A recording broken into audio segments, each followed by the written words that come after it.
Habits are super important to staying healthy as you age, staying healthy while you're young, staying healthy to be consistent. So you're not fluctuating, gaining 30 pounds in the wintertime, losing 30 pounds in the summertime, constantly going back and forth. All basically comes down to habits. So what are my top 5 habits to stay healthy forever?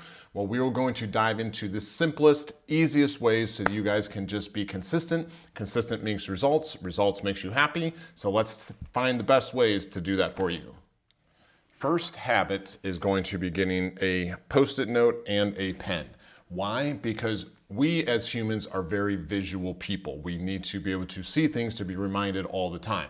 So I always tell people, especially if they're trying to do something specific like train for a marathon or gain weight or lose weight or whatever, put that down on a Post-it note on 2 spots. One, always your bathroom mirror, because when you wake up, brushing teeth or getting ready, you're always going to see that note and it's going to remind you, okay, I do need to lose 10 pounds, or my goal is to run fast. Whatever the goal is, you're going to physically write it down on a piece of paper.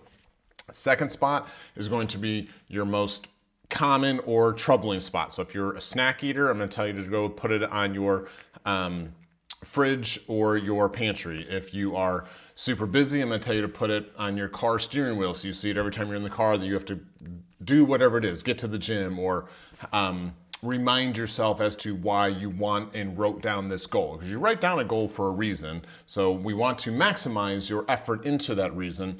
And Post-it notes are the simplest and easiest ways to get started, because the more visual you are, the more you will see it, and your brain will automatically think, okay, put down the brownie, let's just have water or rice cake for snack or something along those lines, so it's lower calories and you're being more thought-provoked on that.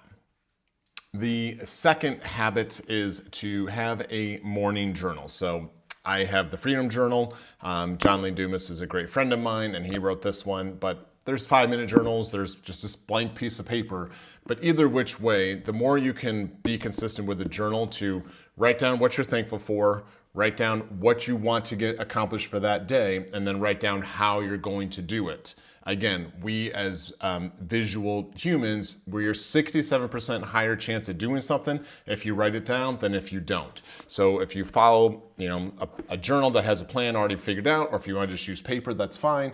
But you want to have something to look at in the morning, and then you come back to it at the end of the day and say, oh, I did get all this done, check off, check off, check off, and then start all over again the next day. Or you realize, oh shoot, I am slammed, didn't get any of this done, I'm going to punt it till tomorrow, but at least I have it written down, so I am going to do it tomorrow and just follow up. So whether it's a specific Freedom Journal, 5-minute journal, Etsy journal, whatever you find, or if it is just a piece of paper, you want to write down what you're grateful for, write down what you want to get done that day, and then write down how you're going to get that done. And you will 9 out of 10 times knock it out of the park, because that's a simple habit that takes 3 minutes every morning to do that can really keep you consistent along your goals. The third habit on the list is going to be finding a bedtime that you can stick to. Whether it's weekends, whether it's during the week, whatever it is, you want to find a consistent bedtime. You burn the most fat while you sleep, you recover the most while you sleep, you rejuvenate your energy levels while you sleep. So sleeping is super important if you want to maintain a healthy lifestyle on the longevity part, to live, as long and healthy as possible. So whether it's weekends, whether it's during the week, you want to be getting consistent sleep all the time. Now, if it is a one-off and you had to stay up late for a party or something like that, that's fine. But the more you can be consistent with a sleep pattern, so your body knows to increase its melatonin, to get you ready to go to sleep, so you have a deep, calm, good sleep. If you're not tracking your sleep with a wearable or something like that, so you can see what your sleep score is, I'd highly recommend that at least for a week. You can always return the device if you don't like it, but at least you can tell you how you're sleeping and if you're getting good, adequate sleep throughout the week. Now, you want to go for somewhere between 7.5 and 9 hours. If you're a very minimal person, at least get 6 hours of sleep. But if you want to be seeing changes and seeing your body stay healthy, seeing your body, repair itself, you want to go for 7.5 to 9 hours. Because while you're sleeping, your body is building up all the toxins to excrete out in the morning. That's why we have to go to the bathroom when we wake up. So the more you can be efficient with your sleep, the better you're going to see with your results, the more energy you're going to have, the better your metabolism.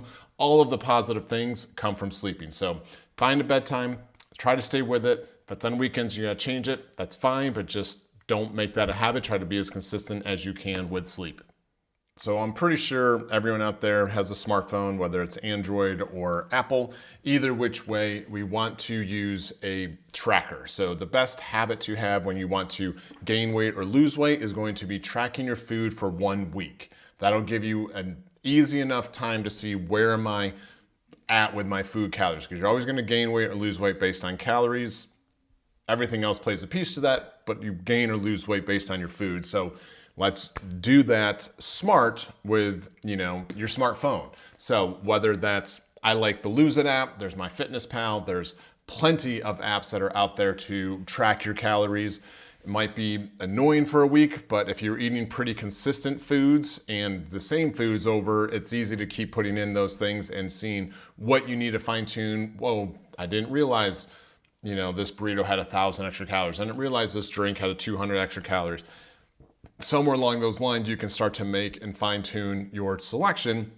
So that way, once you're in the habit and you're eating the same foods all the time, then you can maintain that and you don't need to use this because you know what the foods are. You can see on the scale you're, 2 or 3 pounds where you want to be at all times throughout the year. But in order to make a change, even I use an app to track the food, to watch my weight go down or up or whatever the goal is. And then once I get there, I change it to maintenance and then see where you are. Now, remember, you're going to hit plateaus on any weight loss. So make sure you're inputting your weight into this so that way it can recalculate your calories. Usually about every 7 to 10 pounds, you should be recalculating your calories to see if you need to be going up or low based on where you're at. So that way you can consistently, break through plateaus versus being stuck, get discouraged, and then quit. So I just tell my people to stick with an app for at least a week so you can have a broad range versus you can write it all down if you want to and do it all manually. Just the apps make it that much easier and able to handle, a week's time as to what you're looking to do. So get an app, use it for a week, see what your food is, but you're always going to gain or lose weight based on your food. The last and final habit that I wanted to discuss is water. So hydration is super important. Every morning I take pink Himalayan sea salt. I do about 2 dashes. So if this is my cup, I go 1, 2. Put my water in here, stir it up with knife or fork or spoon or whatever, and drink that first water with salt in it. So salt is going to help your body stay hydrated. It's a water retention plan to allow you to absorb the water versus just drink it, pee it, drink it, pee it, drink it, pee it, and you don't really get to absorb anything into your organs and skin. So do your first one with just a little bit of salt like that. Yes, it's going to have a slightly different flavor than you are used to. But if you need to flavor it, you can put a lemon or something else to help with the salt flavor. But the moral of the story is if you can add that in, you'll stay hydrated. Hydration helps with your hunger, helps with snacking. 30 to 40% of the time that you're hungry at nighttime is mostly because you're dehydrated. Your body just wants to get water from something, whether it's food or, anything else that you're drinking, water, soda, juices, alcohol, whatever. So try to stay hydrated. The average is about 2 liters or 64 ounces of water is a half gallon. It's a minimum that you should be getting a day. If you can get more than that, up to 128 ounces or up to 4 liters, fine. That's healthy. That's good. That's optimal, but it's also not realistic for most people. So if you can get somewhere in the range of 2 liters or 64 ounces, that'll really help you get to where you want to be health-wise and stay hydrated. So in conclusion, basically the moral of the story is habits change your life to be healthy. Habits make you be consistent because that's where results come from, and that's where you want to, enjoy whatever that freedom gives you, whether it allows you to travel more, allows you to sit in an airplane and not be squished in a sea, allows you to go shopping and buy clothes that you're excited to be wearing. Whatever that freedom looks like always comes from habits. And these 5 habits in this video really help hone in what you can do to be consistent, because we're visual people. If we write it down, we have a higher chance of getting it done. If we have simple things like an app to track food, you can even track your sleep or whatever to make sure that you're getting both of those in, and then to be smart with your water so you are getting that hydration. Those are the simplest and easiest things you can do. Don't cost hardly any money, and you can really maximize longevity and, you know, how you want to look, how you feel, how confident you are in your skin. All those things come from habits. So if you guys have any other ideas or comments, please put them in the section below. Like and subscribe if you guys love these videos, and I will see you guys next time.